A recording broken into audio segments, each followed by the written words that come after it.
তারপর আমি বলছিলাম যে এটা তোমাদের এক্সামের জন্য অনেক ইম্পর্ট্যান্ট।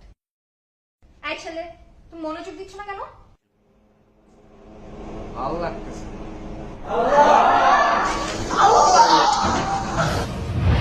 কি?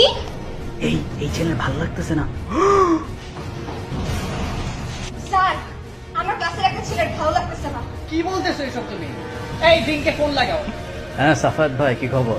ঘটনা ঘটে গেছে, আমার একটা স্টুডেন্টের ভালো লাগতেছে না। ও মাই গড।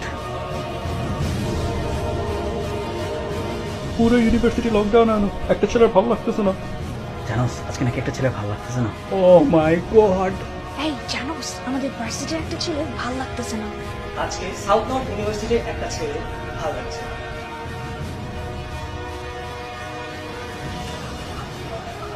এইটা ছেলেটার ভালো লাগছে না, এটা কি কাকতালীয় কোনো ব্যাপার নাকি এটা বিরোধী দলের চক্রান্ত?